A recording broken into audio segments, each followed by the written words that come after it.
श्रद्धा वाले देवताओं को, राजस पुरुष यक्ष राक्षसों को और तामस पुरुष भूतों प्रेतों को पूजते हैं, किंतु करशयन्तः शरीरस्थं भूतग्रामं चेतसः मां चैवान्तः शरीरस्थं तन विद्यासुर निश्चयान्। वे शरीर रूप में स्थित भूत समुदाय और अंतर्यामी रूप में स्थित मुझ परमात्मा को कृष्ण करने वाले हैं, उनको तू असुर जान। अर्थात देवताओं को पूजने वाले भी आसुरी वृत्ति के अंतर्गत हैं। तानहं दुष्टः क्रूरान् संसारे सुनराधान् क्षिपां तजस्त्रमशुभानासुरीष्वेषयोनिषु। जो यज्ञ की नियत विधि छोड़ कल्पित विधियों से यजन करते हैं, वे ही क्रूरकर्मी पापाचारी तथा मनुष्यों में अधम है, अन्य कोई अधम नहीं है। नियत विधि क्या है? ओम इत्येकाक्षरं ब्रह्म व्यवहारं मामनुस्मरन् यः प्रयाति जन्देहं सयाति परमां गतिम्।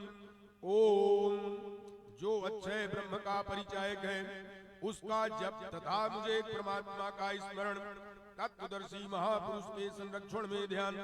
इति गुह्यतमं शास्त्रमिदमुक्तं मया नघ एतद् बुद्ध्वा बुद्धिमान् स्यात् कृतकृत्यश्च भारत।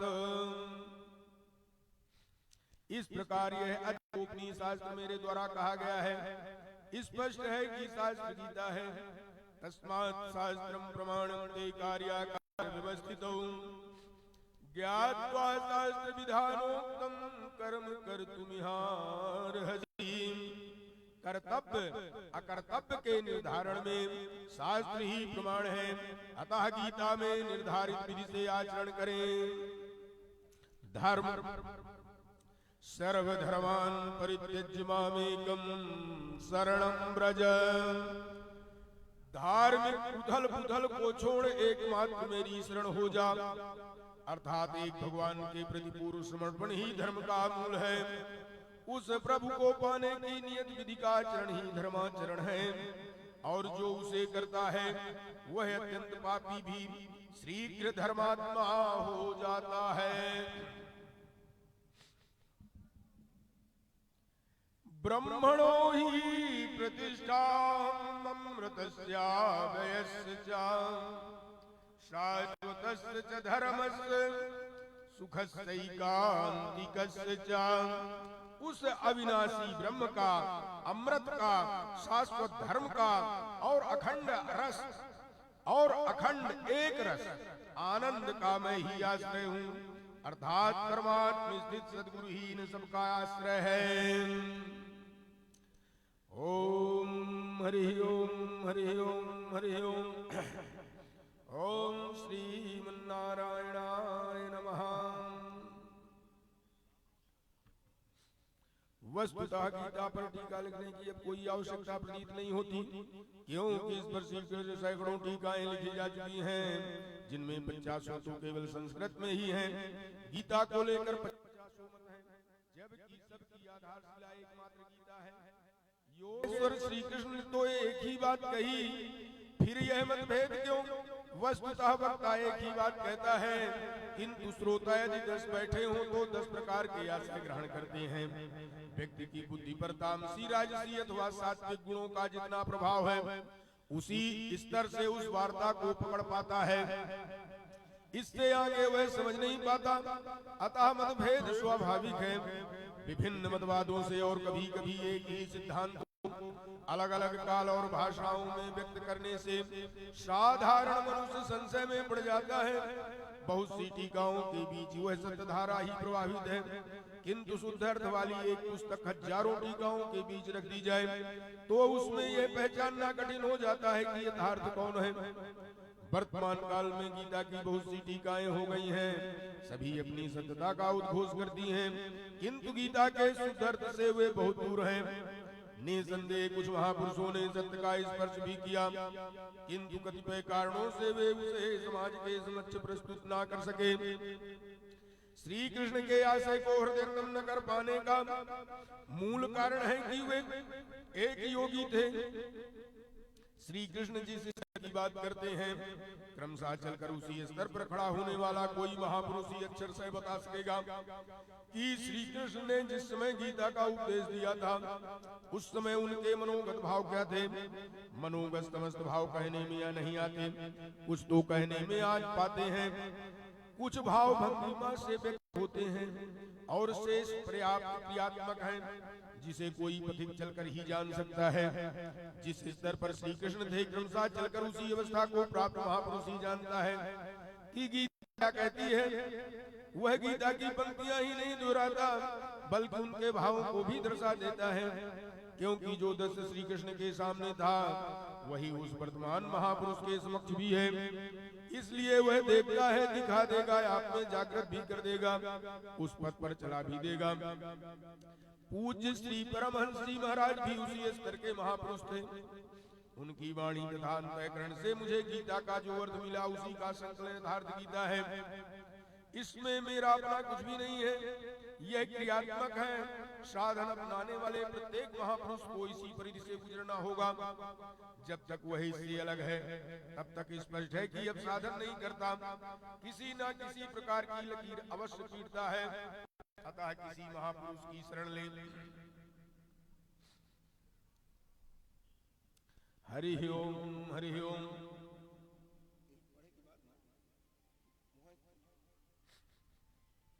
जब तक वह इससे अलग है तब तक स्पष्ट है कि वह साधन नहीं करता, किसी न किसी प्रकार की लकीर अवश्य पीटता है।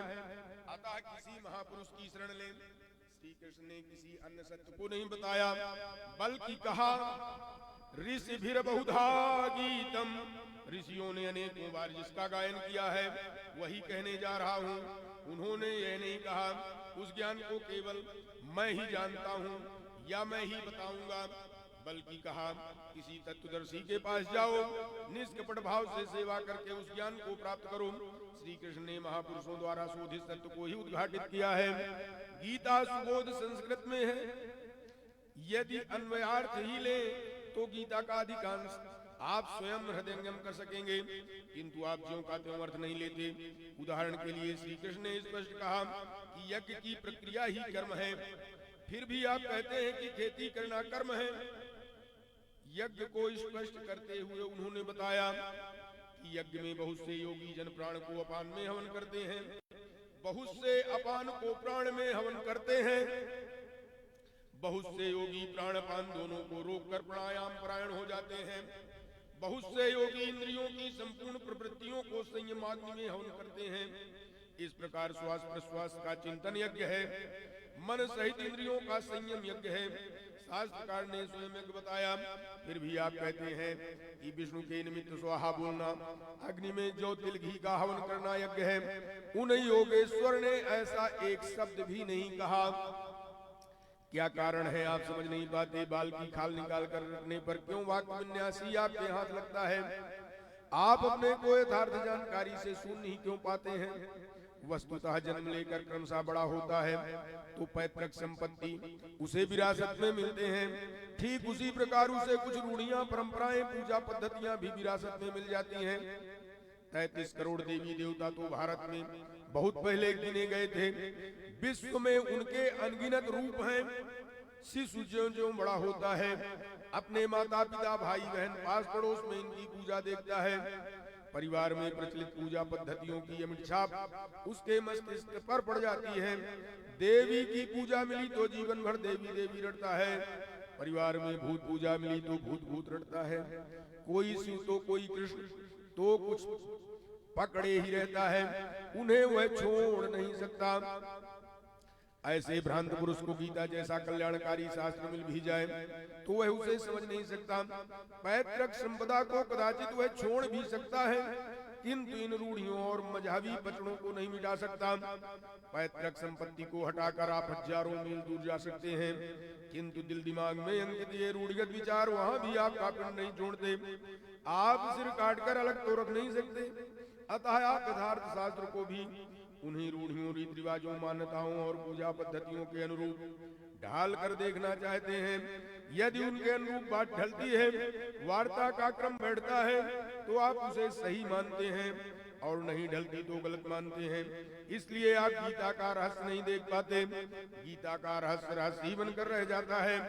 इसके वास्तविक पारखी संत अथवा सदगुरु हैं, वही बता सकते हैं कि गीता क्या कहती है। सब नहीं जान सकते। सबके लिए सुलभ उपाय यही है कि इसे किसी महापुरुष के सानिध्य में समझें, जिसके लिए श्री कृष्ण ने बल दिया है। गीता किसी विशिष्ट व्यक्ति, जाति, वर्ग, पंथ, देश, काल या किसी रूढ़िग्रस्त संप्रदाय का ग्रंथ नहीं है, बल्कि यह सार्वलौकिक सार्वकालिक धर्म ग्रंथ है। यह प्रत्येक देश, प्रत्येक जाति अथवा प्रत्येक स्तर के प्रत्येक स्त्री पुरुष के लिए, सब के लिए है। केवल दूसरों से सुनकर या किसी से प्रभावित होकर मनुष्य को ऐसा निर्णय नहीं लेना चाहिए जिसका प्रभाव सीधे उसके अपने अस्तित्व पर पड़ता हो। पूर्वाग्रह की भावना से मुक्त होकर सत्यान्वेषियों के लिए है आर्ष ग्रंथ। आलोक स्तंभ है। हिंदुओं का आग्रह है कि वेद ही प्रमाण है। वेद का अर्थ है ज्ञान, परमात्मा की जानकारी। परमात्मा ना संस्कृत में है ना संगीत।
तथाकथित धर्म ग्रंथों की बात यह आपको स्वर्ग या नरक के द्वंद्व में फंसाकर नहीं छोड़ता, बल्कि उस समृद्धि की उपलब्धि कराता है जिसके पीछे जन्म मृत्यु का कारण रह जाता है। प्रत्येक महापुरुष की अपनी शैली और कुछ अपने विशिष्ट शब्द होते हैं। हे योगेश्वर, श्री कृष्ण ने भी गीता में कर्म, यज्ञ, वर्ण, वर्णशंकर, युद्ध, क्षेत्र, ज्ञान इत्यादि शब्दों पर बार बार बल दिया है। इन शब्दों का आशय है और पुनरावृत्ति भी इनका अपना सौंदर्य है। हिंदी रूपांतरण में इन शब्दों को उसी आशय में लिया गया है तथा आवश्यक स्थलों की व्याख्या भी की गई है। गीता के आकर्षण निम्नलिखित प्रश्न है जिनका आशय आधुनिक समाज खो चुका है। वे इस प्रकार हैं जिन्हें यथार्थ गीता में आप पाएंगे। श्री कृष्ण एक ईश्वर थे, सत्य आत्मा ही सत्य है, सनातन आप सनातन है, परमात्मा सनातन है, सनातन धर्म परमात्मा से मिलने वाली क्रिया है। युद्ध दैवी एवं आसुरी संपदाओं का संघर्ष युद्ध है। ये अंतःकरण की दो प्रवृत्तियां हैं, इन दोनों का मिटना परिणाम है। युद्ध स्थान हुए मानव शरीर और मन सहित इंद्रियों का समूह युद्ध स्थल है। ज्ञान परमात्मा की प्रत्यक्ष जानकारी का नाम ज्ञान है। संसार के संयोग वियोग से रहित अव्यक्त ब्रह्म के मिलन का नाम योग है। आराधना ही कर्म है। अपने पर निर्भर योग है। इष्ट पर निर्भर होकर समर्पण के साथ कर्म में प्रवृत्त होना निष्काम कर्म योग है। श्री कृष्ण ने किस सत्य को बताया? श्री कृष्ण ने उसी सत्य को बताया जिसको तत्वदर्शियों ने पहले देख लिया था और आगे भी देखेंगे। साधना की विधि विशेष का नाम यज्ञ है। यज्ञ को कार्य रूप देना ही कर्म है। आराधना की एक विधि जिसका नाम कर्म है, जिसको चार श्रेणियों में बांटा है, वही चार वर्ण है। यह एक ही साधक का ऊंचा वर्ण संकर परमात्मा पद से च्युत होना, साधन में भ्रम उत्पन्न हो जाना वर्ण संकर है। अंतःकरण के स्वभाव के अनुसार मनुष्य दो प्रकार का होता है, एक देवताओं जैसा और दूसरा असुरों जैसा। यही मनुष्य की दो जातियां हैं जो स्वभाव द्वारा निर्धारित है और यह स्वभाव घटता बढ़ता रहता है।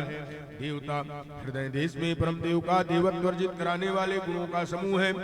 बाह्य देवताओं की पूजा मूढ़ बुद्धि की देन है। व्यक्ति के हृदय में होता है, बाहर नहीं। अवतार व्यक्ति के हृदय में होता है, बाहर नहीं। विराट दर्शन योगी के हृदय में ईश्वर के द्वारा दी गई अनुभूति है। भगवान साधक की दृष्टि बनकर खड़े हों तभी दिखाई पड़ते हैं। पूजनीय देव इष्ट एकमात्र परात्पर ब्रह्म ही पूजनीय देव है। उसे खोजने का स्थान हृदय देश है। उसकी प्राप्ति का स्रोत उसी अव्यक्त स्वरूप में स्थित प्राप्ति वाले महापुरुषों। अब इनमें से योगेश्वर श्री कृष्ण का स्वरूप समझने के लिए अध्याय 3 तक आप 13 तक आप स्पष्ट समझने लगेंगे कि श्री कृष्ण योगी थे। अध्याय 2 से सत्य निखराया जाएगा। सनातन और सत्य एक दूसरे के पूरक हैं। यह अध्याय 2 से स्पष्ट होगा। वैसे पूर्ति 4 तक स्पष्ट होने लगेगा। 11 तक संशय निर्मूल हो जाएगा। वैसे अध्याय 16 तक देखना चाहिए। 12 बार देखें ज्ञान होगा तथा अध्याय 13 में भली प्रकार समझ में आएगा कि प्रत्यक्ष का नाम ज्ञान है। योग अध्याय 6 तक आप पूर्ति पर्यंत योग के विभिन्न अंशों की परिभाषा है। ज्ञान से 6 तक स्पष्ट हो जाएगा। आगे देखने की कोई विशेष आवश्यकता नहीं है। निष्काम कर्मयोग अध्याय 2 से आरंभ होकर पूर्ति पर्यंत है। यज्ञ आप अध्याय 3 से 4 तक पढ़े, स्पष्ट हो जाएगा।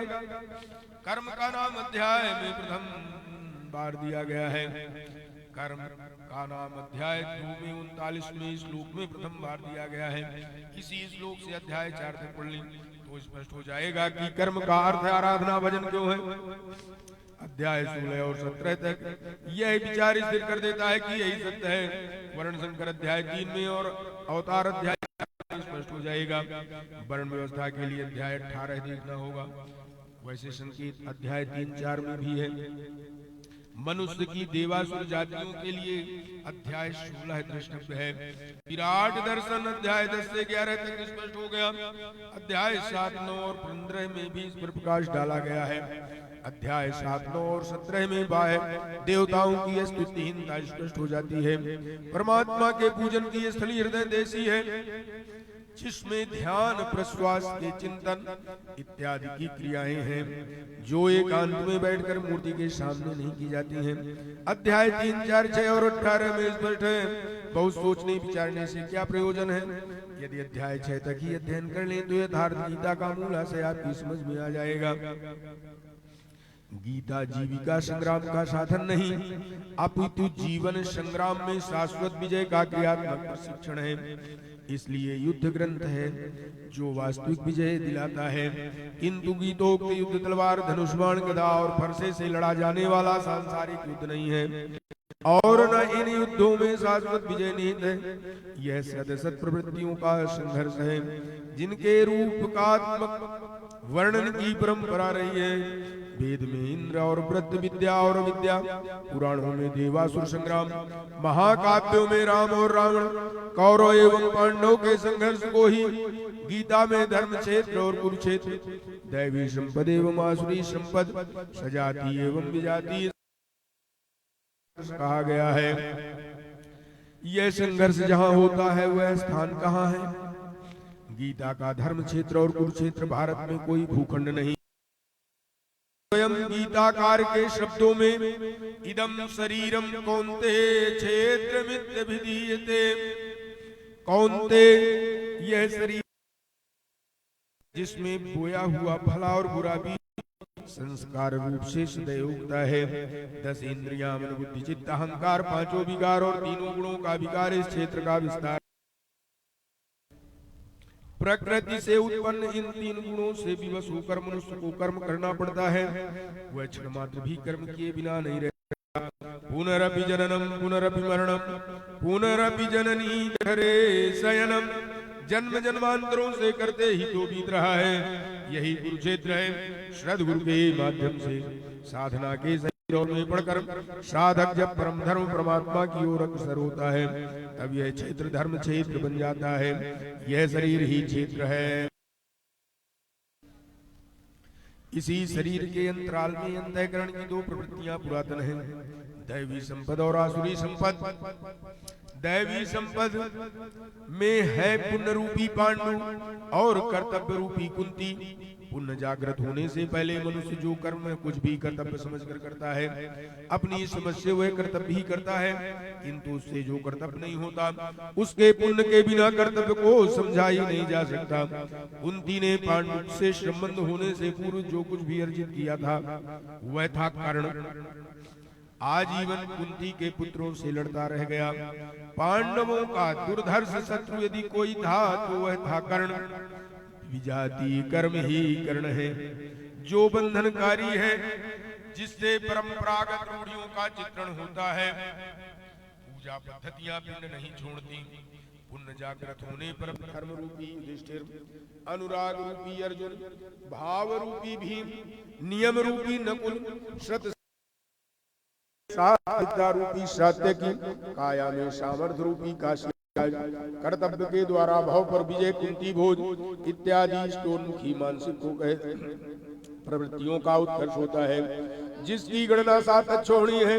अच्छ दृष्टि को कहते हैं। सप्तमयी दृष्टिकोण से जिसका गठन है वह है देवी संपत्ति। परम धर्म परमात्मा तक की दूरी तय है। 7 भूमिकाएं हैं, ना कि कोई गणना विशेष। वस्तुतः है प्रवृत्तियां अनंत है। दूसरी ओर है कुरुक्षेत्र, जिसमें 10 इंद्रियां और 1 मन, 11 अक्षोहिणी सेना है। मन सहित इंद्रियमयी दृष्टिकोण से जिसका गठन है वह है आसुरी संपत्ति। धृतराष्ट्र जो सत्य रहता है उसकी सहचारिणी है गांधारी, इंद्रिय आधार वाली प्रवृत्ति। इसके साथ है दुर्बुद्ध रूपी दुशासन, भाव रूपी भीष्म, द्वैत के आचरण रूपी द्रोणाचार्य, आसक्ति रूपी अश्वत्थामा, विकल्प रूपी विकर्ण, अधूरी साधना में कृपा के आचरण रूपी कृपाचार्य, और इन सबके बीच जीव रूपी विदुर है। में इनकी दृष्टि सदैव पांडवों पर है, प्रवाहित प्रवृत्ति पर है, शुद्ध अंश है। इस प्रकार आसुरी संपद भी अनंत है, क्षेत्र एक ही है। यह शरीर, इसमें लड़ने वाली प्रवृत्तियां दो हैं। एक प्रकृति में विश्वास दिलाती है, नीच दम योनियों का कारण बनाती है, तो दूसरी परम पुरुष परमात्मा में विश्वास और प्रवेश दिलाती है। तत्वदर्शी महापुरुष के संरक्षण में क्रमशः साधन करने पर और आसुरी संपदा का सर्वथा समन हो जाता है। जब कोई विकार ही नहीं रहा, मन का सर्वथा निरोध और निरुद्ध, मन का भी विलय हो जाता है, आवश्यकता समाप्त हो जाती है। ने देखा कि कौरव पक्ष के अनंतर पांडव पक्ष के योद्धा भी योगेश्वर में समाहित हो रहे हैं। पूर्ति के साथ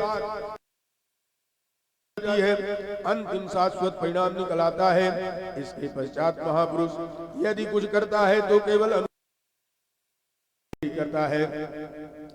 लोक संग्रह की इस भावना से का वर्णन उन्हें ठोस स्थूल रूप देकर किया है। गीता छंदोबद्ध है, व्याकरण सम्मत है, किंतु इसके पात्र प्रतीकात्मक हैं, अमूर्त योग्यताओं के मूर्त रूप मात्र हैं। गीता के आरंभ में 30-40 पात्रों का नाम लिया गया है, जिनमें आधे सजाती हैं, आधे विजाती। कुछ पांडव पक्ष के हैं और कुछ कौरव पक्ष के। विश्व रूप दर्शन के समय इनमें से 4-6 नाम पुनः आए हैं, अन्यथा तक नहीं है। अर्जुन एकमात्र ही ऐसा पात्र है योगेश्वर के समक्ष है। वह अर्जुन भी केवल योग्यता का प्रतीक है, ना कि व्यक्ति विशेष।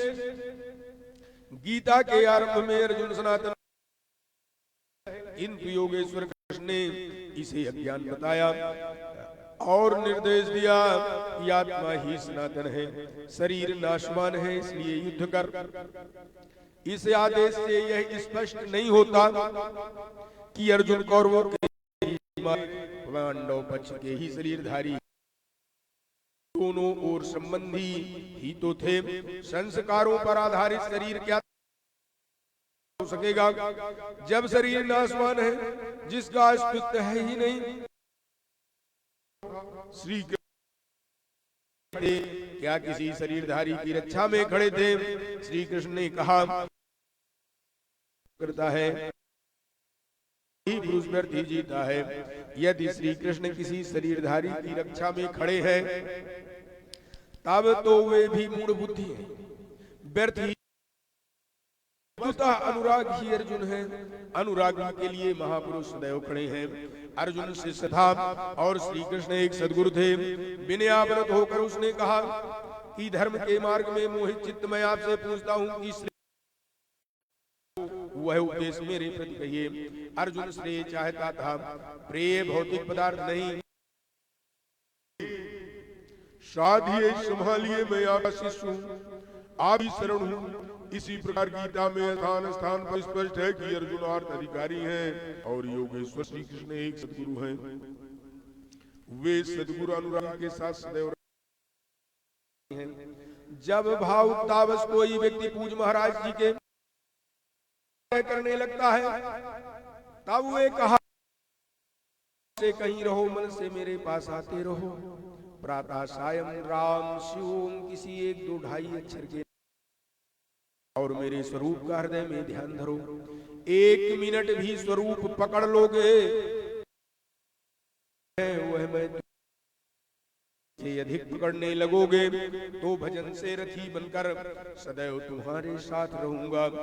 जब सूरत पकड़ में तो इसके बाद महापुरुष इतना नहीं जितना हाथ पांव नाक कान इत्यादि आपके पास। आप दूर क्यों न हो, वह सदैव समीप है। मन में विचारों के उठने से भी पहले वे मार्गदर्शन करने लग जाते हैं। महापुरुष सदैव आत्मा से अभिन्न होकर जागृत रहता है। अर्जुन अनुराग का प्रतीक है।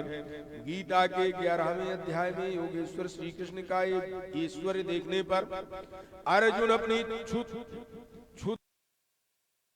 करने लगा। श्री कृष्ण ने के अनुरूप सौम्य स्वरूप में आकर कहा, अर्जुन मेरे स्वरूप को न पहले किसी ने देखा है और ना भविष्य में कोई देख सकेगा। तब तो गीता हम लोगों के लिए उस दर्शन की योग्यताएं अर्जुन तक सीमित थी। जबकि उसी समय संजय देख रहा था पहले बहुत से योगी जन ज्ञान रूपी मेरे साथ हैं, अंततः वे महा वस्तुतः अनुराग ही अर्जुन है जो आपके हृदय की भावना विशेष है। अनुराग विहीन पुरुष न कभी पूर्व में देख सका है और न अनुराग विहीन पुरुष भविष्य में कभी देख सकेगा। मिलहि न रघुपति बिनु अनुरागा, किए जोग जप ज्ञान विरागा। अतः अर्जुन एक प्रतीक है, यदि प्रतीक नहीं है तो गीता का पीछा छोड़ दे। गीता आपके लिए नहीं है, तब तो उस दर्शन की योग्यता अर्जुन तक ही सीमित थी। अध्याय के अंत में योगेश्वर निर्णय देते हैं, अर्जुन अनन्य भक्ति और श्रद्धा द्वारा मैं इस प्रकार प्रत्यक्ष देखने के लिए जैसा तूने देखा, सत्य से स्पष्ट जानने के लिए और प्रवेश करने के लिए भी सुलभ हूँ।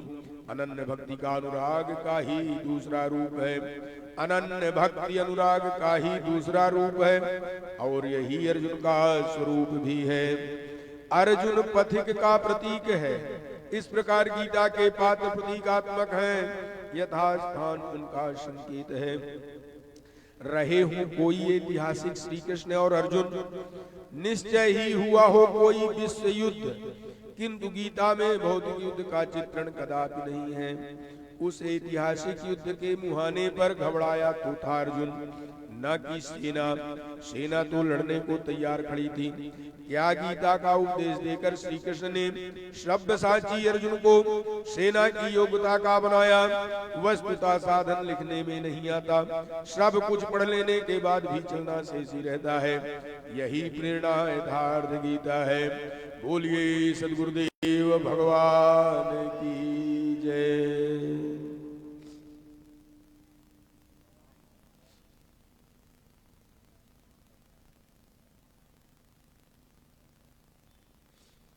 द्वादश अध्याय।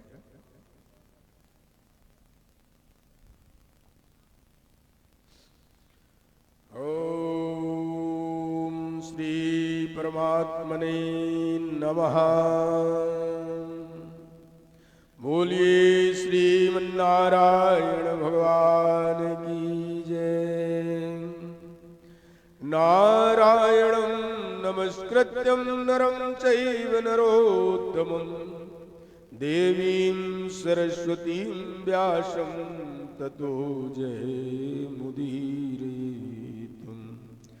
ओम श्री परमात्मने नमः। अथ द्वादशो अध्यायः।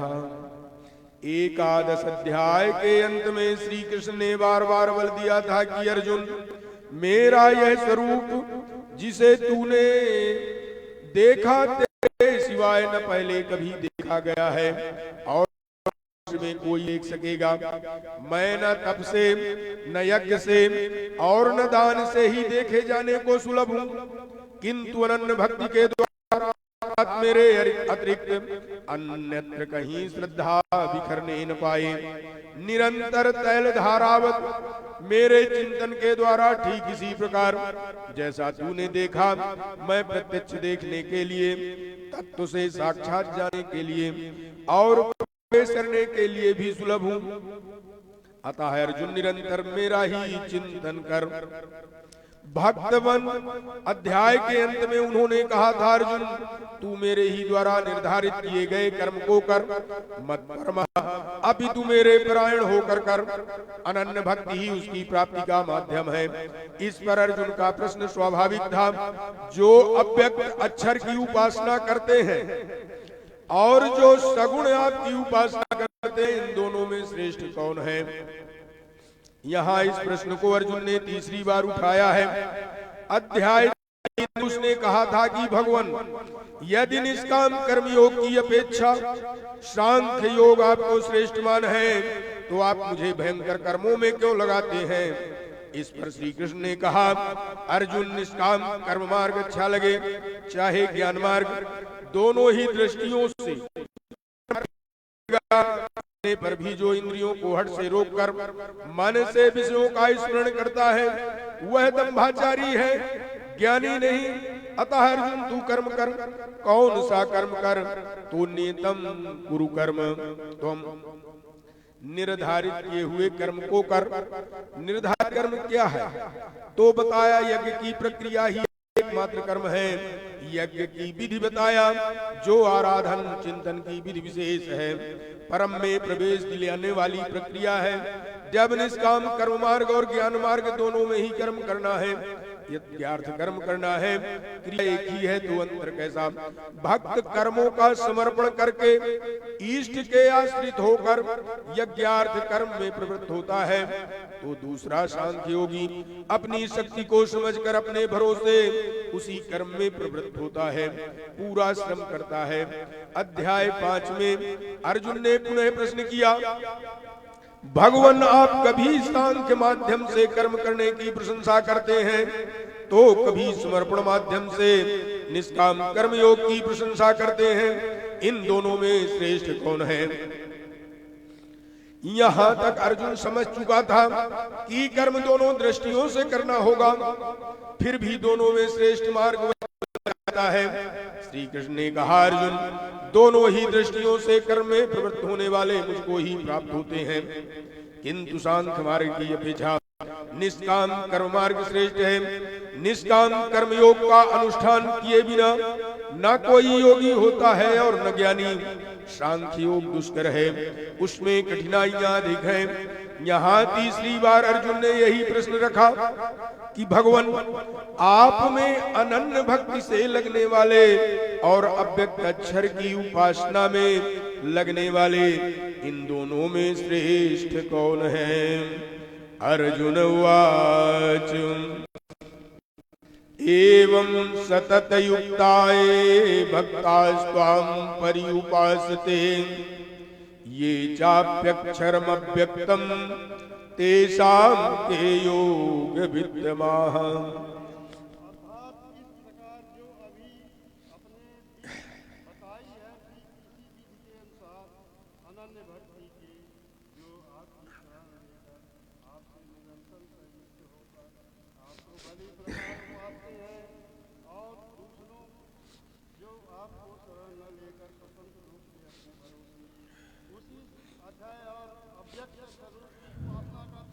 जिसमें आप भी स्थित हैं, इन दोनों प्रकार के भक्तों के में अधिक उत्तम योगवत्ता कौन है?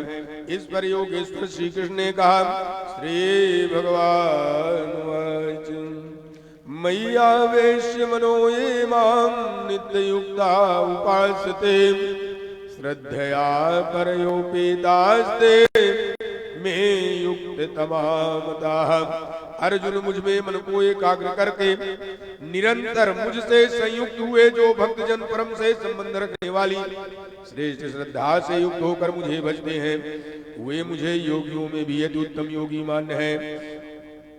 ये त्वक्षरमनिर्देश्यम व्यक्तम पर्युपासते सर्वत्र गमचिन्त्यं च कूटस्थमचलं ध्रुवम् सन्नियम्येन्द्रियग्रामं सर्वत्र समबुद्धयः ते प्राप्नुवन्ति मामेव सर्वभूतहिते रताः। जो पुरुष इंद्रियों के समुदाय को भली प्रकार संयत करके मन बुद्धि के चिंतन से अत्यंत परे सर्वव्यापी अकथनीय स्वरूप सदा एक रस रहने वाले नित्य अचल अव्यक्त आकार रहित और अविनाशी ब्रह्म की उपासना करते हैं, संपूर्ण भूतों के हित में लगे हुए और सब में समान भाव वाले वे योगी भी मुझे ही प्राप्त होते हैं। ब्रह्म के उपर्युक्त विशेषण मुझसे भिन्न नहीं है, किंतु क्लेशो अधिकतरस्तेषां व्यक्तासक्त चेतसाम् अव्यक्ता ही गतिर्दुःखं देहवद्भिर्वाप्यते। उन अव्यक्त परमात्मा में आसक्त हुए चित्त वाले पुरुषों के साधन में क्लेश विशेष है, क्योंकि देहाभिमानियों से अव्यक्त विषयक गति दुख पूर्वक प्राप्त की जाती है। जब तक देह का भान है तब तक अव्यक्त की प्राप्ति दुष्कर है। योगेश्वर श्री कृष्ण सद्गुरु थे, अव्यक्त परमात्मा उनमें व्यक्त था। वे कहते हैं कि महापुरुष की शरण न लेकर जो साधक अपनी शक्ति समझते हुए आगे बढ़ता है कि मैं इस अवस्था में हूँ, आगे इस अवस्था में जाऊंगा, मैं अपने ही अव्यक्त शरीर को प्राप्त होऊंगा, वह मेरा ही रूप होगा, मैं वही हूँ। इस प्रकार सोचते प्राप्ति की प्रतीक्षा ना करके अपने शरीर को ही सो हम कहने लगता है। यही इस मार्ग में सबसे बड़ी बाधा है। वह दुखालयम अशाश्वतम में ही घूम फिर कर खड़ा हो जाता है। किंतु जो मेरी शरण लेकर चलता है वह एतु सर्वाणि कर्माणि मयि सन्न्यस्य मत्पराः अनन्येनैव योगेन माध्यायन्ते उपासते।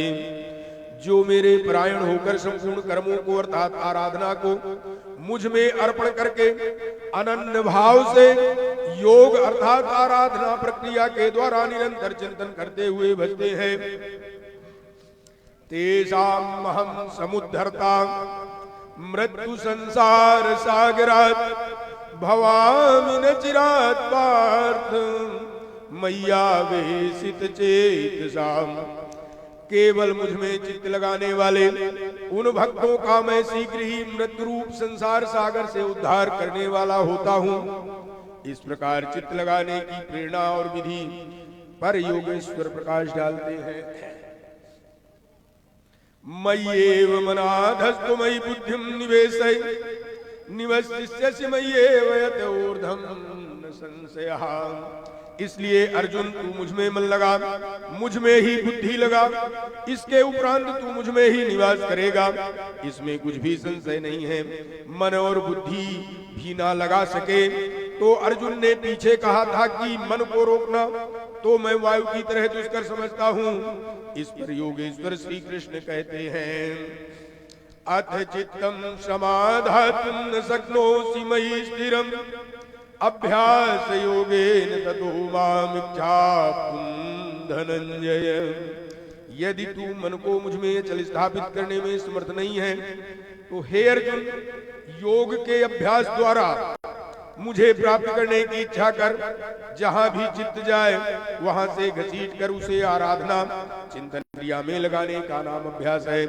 यदि यह भी ना कर पावे तो अभ्यासे समर्थोसि मद कर्म परमो भव मदर्थमपि कर्माणि कुर्वन् सिद्धिमवाप्स्यसि। यदि अभ्यास में भी असमर्थ है तो केवल मेरे लिए कर्म कर अर्थात आराधना करने में तत्पर हो जा। इस प्रकार मेरी प्राप्ति के लिए कर्मों को करता हुआ तू मेरी प्राप्ति रूपी सिद्धि को ही प्राप्त होगा। अर्थात अभ्यास भी पार न लगे तो साधना पथ में लगे भटको। अथैदप्यशक्तोषि कर्तुं मद्योगमाश्रितः सर्व कर्म फल त्यागम ततः कुरु यदात्मवान्। यदि इसे भी करने में असमर्थ है तो समर्पण कर्मों के फल का त्याग कर अर्थात लाभ हानि की चिंता छोड़कर मध्यों के आश्रित होकर अर्थात समर्पण के साथ आत्मवान महापुरुष की शरण में जा। उससे प्रेरित होकर कर्म स्वतः होने लगेगा। समर्पण के साथ कर्म फल के साथ त्याग का महत्व बताते हुए योगेश्वर श्री कृष्ण कहते हैं ज्ञानाद ध्यानम विशिष्यते ध्यानात् कर्म फल त्यागा शांतिरनंतरम। केवल चित्त को रोकने के अभ्यास से ज्ञान मार्गी से कर्म में प्रवृत्त होना श्रेष्ठ है। ज्ञान माध्यम से कर्म को का रूप देने की अपेक्षा ध्यान श्रेष्ठ है, क्योंकि ध्यान में इष्ट रहता ही है। ध्यान से भी संपूर्ण कर्मों के फल का त्याग श्रेष्ठ है, क्योंकि इष्ट के प्रति समर्पण के साथ ही योग पर दृष्टि रखते हुए कर्म फल का त्याग करने से उसके योगक्षेम की जिम्मेदारी इष्ट की हो जाती है। इसलिए इस त्याग से वह तत्काल ही परम शांति को प्राप्त हो जाता है। अभी एक तक योगेश्वर श्री कृष्ण ने बताया कि अव्यक्त की उपासना करने वाले ज्ञान मार्गी से समर्पण के साथ कर्म करने वाला निष्काम कर्मयोगी श्रेष्ठ है। दोनों एक ही कर्म करते हैं, किंतु ज्ञान मार्गी के पथ में व्यवधान अधिक है। उसके लाभ हानि की जिम्मेदारी स्वयं पर रहती है, जबकि समर्पित भक्ति की जिम्मेदारी महापुरुष पर होती है।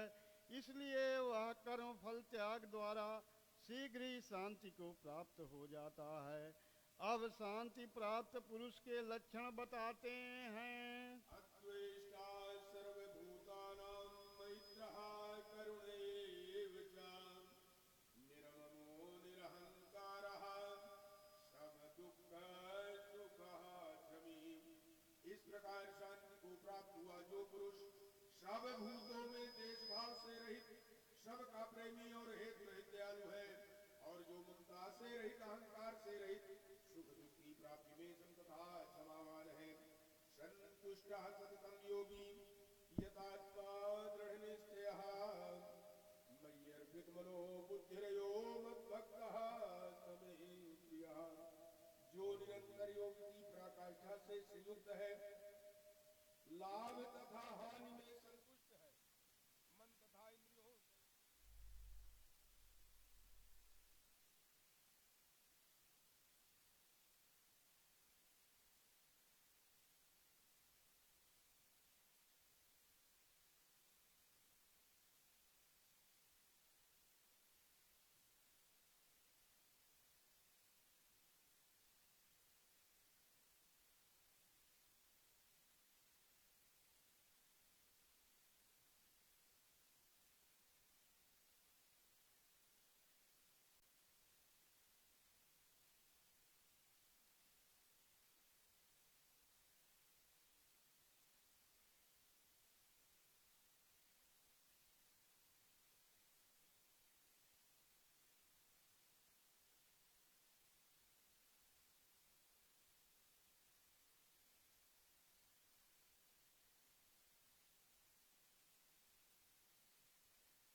परित्यागी यो मद्भक्तः समे प्रियः। जो पुरुष आकांक्षाओं से रहित सर्वथा पवित्र है, दक्ष अर्थात आराधना का विशेषज्ञ है। ऐसा नहीं कि चोरी करता हो तो दक्ष है। श्री कृष्ण के अनुसार कर्म एक ही है, यह कर्म आराधना चिंतन, उसमें जो दक्ष है, जो पक्ष विपक्ष से परे है, दुखों से मुक्त है, सभी आरंभों का त्यागी, वह मेरा भक्त मुझे प्रिय है। करने योग्य क्रिया उसके द्वारा आरंभ के लिए शेष नहीं रहती।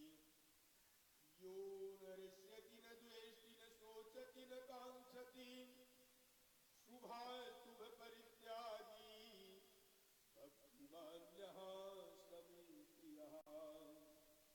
जो ना कभी हर्षित होता है, ना द्वेष करता है, न कामना ही करता है, न जो शुभ और अशुभ संपूर्ण कर्मों के फल का त्यागी है। जहाँ कोई शुभ विलंब नहीं है, अशुभ शेष नहीं है, भक्ति की इस पराकाष्ठा से युक्त वह पुरुष मुझे प्रिय है। समः शत्रौ च मित्रे च तथा मानापमानयोः शीतोष्ण सुख दुःखेषु समः संग विवर्जितः। जो पुरुष शत्रु और मित्र में मान तथा अपमान में सम है, जिसके अंतःकरण की वृत्तियां सर्वथा शांत है, जो सर्दी गर्मी सुख दुख आदि द्वंद्वों में सम और आसक्त रहित है, तथा कुल निंदा स्तुतिर्भूनि संतुष्टो के लजित हरि से कहा स्थिर मतिर भक्तिवान प्रियो रहा। जो निंदा तथा स्तुति को समान समझने वाला है, मरणशीलता की चरम सीमा पर पहुंचकर जिसकी मन सहित इंद्रियां शांत हो चुकी है, जिस किसी प्रकार शरीर निर्वाह होने में जो सदैव संतुष्ट है, जो अपने निवास स्थान में ममता से रहित है, भक्ति की पराकाष्ठा पर पहुंचा हुआ, वह स्थिर बुद्धि वाला पुरुष मुझे प्रिय है। ये धर्गामृतमिदं यथोक्तं पर्युपासते श्रद्धावानथ परमा भक्तास्ते जीव में प्रियाः। जो मेरे परायण हुए हार्दिक श्रद्धायुक्त पुरुष इस उपरयुक्त धर्म में अमृत का भली प्रकार सेवन करते हैं, वे भक्त मुझे अतिशय प्रिय हैं। ओम श्री सद्गुरुदेव भगवान की जय। निष्कर्ष। गत अध्याय के अंत में योगेश्वर श्री कृष्ण ने कहा कि अर्जुन, तेरे सिवाय ना कोई पाया है ना ही पा सकेगा जैसे तूने देखा, किंतु अनन्य भक्ति अथवा अनुराग से जो भजता है वह इसी प्रकार मुझे देख सकता है, तत्व के साथ मुझे जान सकता है और मुझ में प्रवेश भी पा सकता है। अर्थात परमात्मा एक ऐसी सत्ता है जिसको पाया जाता है। अतः अर्जुन भक्त बन। अर्जुन ने इस अध्याय में प्रश्न किया कि भगवान अनन्य भाव से जो आपका चिंतन करते हैं और दूसरे वे जो अक्षर व्यक्त की उपासना करते हैं, इन दोनों में उत्तम योग वेता कौन है? योगेश्वर श्री कृष्ण ने बताया कि दोनों मुझे ही प्राप्त होते हैं, क्योंकि मैं अव्यक्त स्वरूप हूँ। किंतु जो इंद्रियों के वश में रखते हुए मन को सब ओर से समेटकर अव्यक्त परमात्मा में आसक्त है, उनके पथ में क्लेश विशेष है। जब तक देह का अध्याय भान है तब तक अव्यक्त स्वरूप को प्राप्ति दुखपूर्ण है, क्योंकि अव्यक्त स्वरूप तो चित्त के निरोध और विलय काल में मिलेगा। उसके पूर्व उसका शरीर ही बीच में बाधक बन जाता है। मैं हूँ, मुझे पाना है कहते कहते अपने शरीर की ओर घूम जाता है। उसके लड़खड़ाने की अधिक संभावना है। अतः अर्जुन, तू संपूर्ण कर्मों को मुझ में अर्पण करके अनन्य भक्ति से मेरा चिंतन कर। जो मेरे परायण भक्तजन संपूर्ण कर्मों को मुझ में अर्पण करके मानव शरीरधारी मुझ सगुण योगी के रूप में का ध्यान द्वारा तैल धारावत निरंतर चिंतन करते हैं, उनका मैं शीघ्र ही संसार सागर से उद्धार करने वाला हो जाता हूँ। अतः भक्ति मार्ग श्रेष्ठ है। ओम श्री गुरुदेव भगवान की जय। अर्जुन, मुझमें मन को लगा, मन ना लगे तो भी लगाने का अभ्यास कर। जहाँ भी चित जाए पुनः गति कर, उसका निरोध कर। यह भी करने में असमर्थ है तू कर्म कर। कर्म एक ही है, त्याग कर्म। तू कार्य कर्म करता भर जा, दूसरा न कर। उतना ही कर, पार लगे चाहे ना लगे। हाँ जी जी जी करने में असमर्थ है तो इसे प्रज्ञात मान तत्व के महापुरुष की शरण होकर जी ठीक है महाराज। कर्म फलों का त्याग कर। ऐसा त्याग करने से तू परम शांति को प्राप्त हो जाएगा। तत्पश्चात परम शांति को प्राप्त हुए भक्त के लक्षण बतलाते हुए योगेश्वर श्री कृष्ण ने कहा, जो संपूर्ण भूतों में द्वेष भाव से रहित है, जो करुणा से युक्त और दयालु है, ममता और अहंकार से रहित है, वह भक्त मुझे प्रिय है। जो ध्यान योग में निरंतर तत्पर और आत्म स्थित है, वह भक्त मुझे प्रिय है। जिससे न किसी को उद्वेग प्राप्त होता है और स्वयं जो भी किसी से उद्वेग को प्राप्त नहीं होता, ऐसा भक्त मुझे प्रिय है। जो शुद्ध है, दक्ष है, विधाओं से उपराम है, सर्वारंभों का त्याग कर जिसने पार पा लिया है, ऐसा भक्त मुझे प्रिय है। जो निंदा और स्तुति में समान और मौन है, मन सहित जिसकी इंद्रियां शांत और मौन है, जो किसी भी प्रकार शरीर निर्वाह में संतुष्ट और रहने के स्थान में ममता से रहित है, शरीर रक्षा में भी जिसकी आसक्ति नहीं है, ऐसा स्थित प्रज्ञ भक्तिमान पुरुष मुझे प्रिय है। इस प्रकार श्लोक 11 से 19 तक योगेश्वर श्री कृष्ण ने शांति प्राप्त योग भुक्त भक्त की रहनी पर प्रकाश डाला, जो साधकों के लिए उपादेय है। अंत में निर्णय देते हुए उन्होंने कहा, अर्जुन, जो मेरे प्राण हुए अनन्य श्रद्धा से युक्त पुरुष इस ऊपर कहे हुए धर्म में अमृत को निष्काम भाव से भली प्रकार आचरण में डालते हैं, वे भक्त मुझे अत्यंत प्रिय हैं। अतः समर्पण के साथ इस कर्म में प्रवृत्त होना श्रेयतर है, क्योंकि उसके हानि लाभ की जिम्मेदारी वह एक सदगुरु अपने ऊपर ले लेते हैं। यहाँ श्री कृष्ण ने स्वरूपस्थ महापुरुष के लक्षण बताए और उनकी शरण में जाने को कहा, और अंत में अपनी शरण में आने की प्रेरणा देकर उन महापुरुषों के समकक्ष अपने को घोषित किया। श्री कृष्ण योग योगी महात्मा थे। श्री कृष्ण एक योगी महात्मा थे। इस अध्याय में भक्ति को श्रेष्ठ बताया गया, अतः इस अध्याय का नामकरण भक्ति योग युक्त संगत है। ओम तत्सदिति श्रीमद्भगवद गीता उपनिषत्सु ब्रह्म विद्यायां योग शास्त्रे श्री कृष्णार्जुन संवादे भक्ति योगो नाम द्वादशो अध्यायः। इस प्रकार श्रीमद् भगवद गीता रूपी उपनिषद एवं ब्रह्म विद्या तथा योग शास्त्र विषयक श्री कृष्ण और अर्जुन के संवाद में भक्ति योग नामक 12वां अध्याय पूर्ण होता है।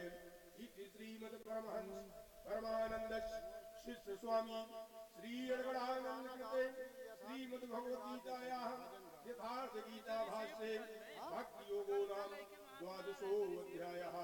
बोलिए वृंदावन बिहारी लाल की जय।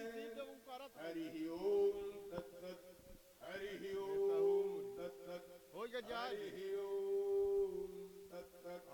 बोलिए सद्गुरुदेव भगवान की जय।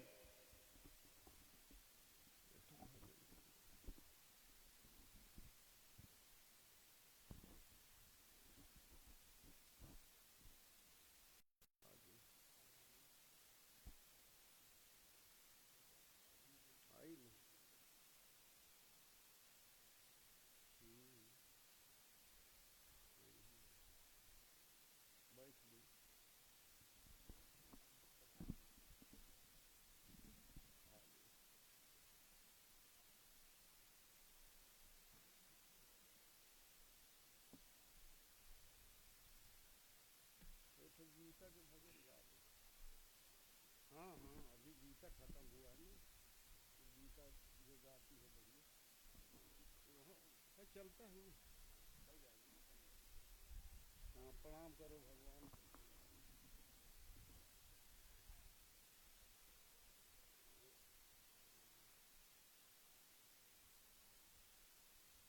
भजन गा देते महाराज।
सदा गीत सदा ही सुनाते चलो, ज्ञान की गंगा बहाते चलो, ज्ञान की गंगा बहाते चलो। परमात्मा की पहली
है बताया, बैखरी मध्यमा अपचंती, भजन की विधि है बताया।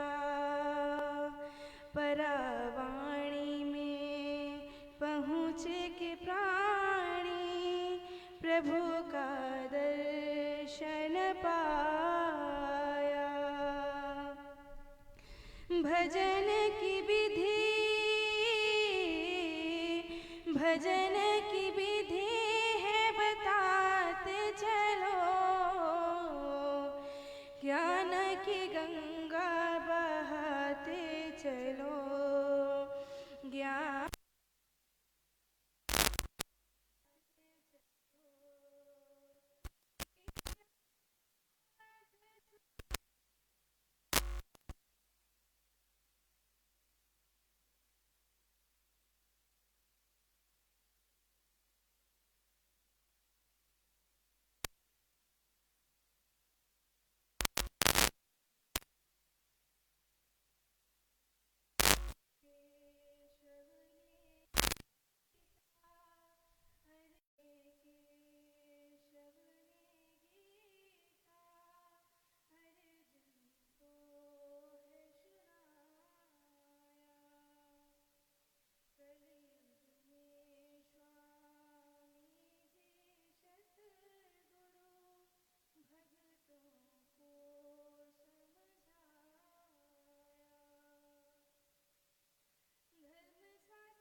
अनंत ब्रह्मांड सृजन करना की बात करने लगे।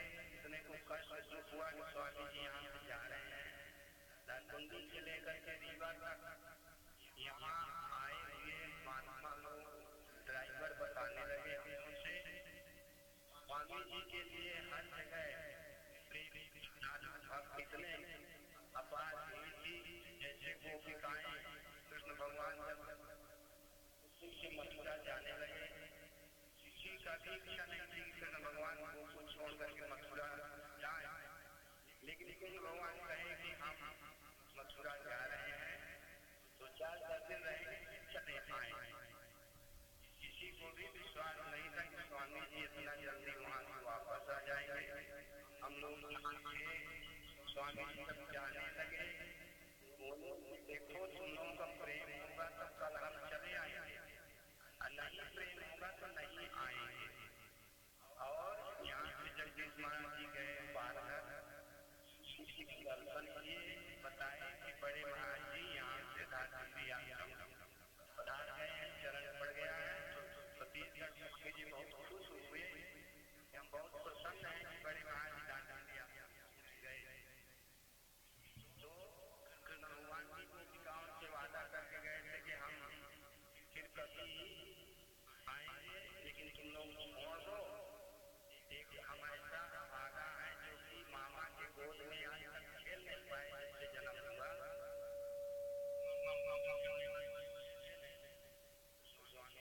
जा रहे थे, इतने भक्त लोग यहाँ जाने लगे। स्वामी जी रो रहे थे, बहुत दुखी थे, लेकिन कृष्ण भगवान जैसे गए कहे तो थे कि हम आएंगे, लेकिन नहीं आए। स्वामी जी का इतना प्रेम था परिवारों के अंदर, वहाँ रह के सब जगह चरण रखे, सबको आशीर्वाद दिए, सेवाकियों को दर्शन दिए। और स्वामी जी यहाँ मुंबई चले आए दर्शनपुर में। और हम इस समय बदलापुर आश्रम में ही हैं। 15 दिसंबर को हम आ गए थे। के सामने मंच में बैठे हैं, यहाँ आए थे बदलापुर। बहुत महात्मा लोग बाहर से यहाँ आते थे दर्शन करने। स्वामी जी का आदेश रहता था कि सबको प्रसाद भोजन करा के भेजना। स्वामी जी सब लोगों से बात करते थे ऊपर बुला के। इतना स्नेह प्रेम है। परम पूज्य सतीश महाराज जी मुंबई से हवाई अड्डा बनाना। स्वामी जी कहे कि धरती में बड़े महान जैसे कोई महात्मा नहीं है, हम उनको डरते हैं या तो अपने गुरु महाराज जी को डरते हैं, और किसी को हम डरते नहीं। हम जगदानंद आश्रम आप लोगों का क्षेत्र छोड़ करके बड़े महाराज जी का आशीर्वाद अनंत आशीर्वाद हमारे था। जगदानंद में स्वामी जी की सेवा में लग गए। अन्य स्थानों पर हर जगह स्वामी के साथ में आते जाते थे, लेकिन हमारा संस्कार था बनारस वही जौनपुर का, इसलिए यहाँ पर हमको रहना पड़ा। दोनों स्वामी जी का असीम कृपा अनुकंपा है। आप लोग क्षेत्र के जितने श्रद्धालु हैं प्रतिवर्ष महात्मा लोग विचरण में आते हैं। सबकी सेवा करना भगवान की सेवा करना है, क्योंकि हरि व्यापक सर वज्र समाना देख प्रकट हुई नहीं जाना। हमें केवल प्रेम किया जान दे जो जान निहारा। अंतिम जंजाय करते हैं बड़े विनाश से मिलना सबसे दुनिया में इंसान रे। ना जाने देश में बाबा मिलते भगवान रे। संत महात्माओं में परमात्मा का वास है। गीता में भगवान ने कहा स्वयं भूता नाम हृदय से अधिष्ठति रामज्ञान कर भूता नाम रानी माया। तो भगवान कृष्ण ने गीता में कहा, वही भगवान शंकर पार्वती से कहे, नो डिफरेंस बिटवीन भगवान कृष्ण के उपदेश जो हैं और रामचरित मानस। गीता उपनिषद बाइबिल पुराण सबका उपदेश एक है कि प्रथम भगत संतन कर संगा। शंकर भगवान ने कहा और कृष्ण भगवान ने क्या कहा, जी मुझे संत सदा अधिक प्यारे। और पूज्य परमात्मा जी को आकाशवाणी हुआ, आकाश बोल रहा है जितना मुझे खुलो। इस बारे मानसी में आया है, महिला मातों का आया भरम सब चीज़े, गुरु कभी इस धार प्रेम रस पीजे, ईश्वर से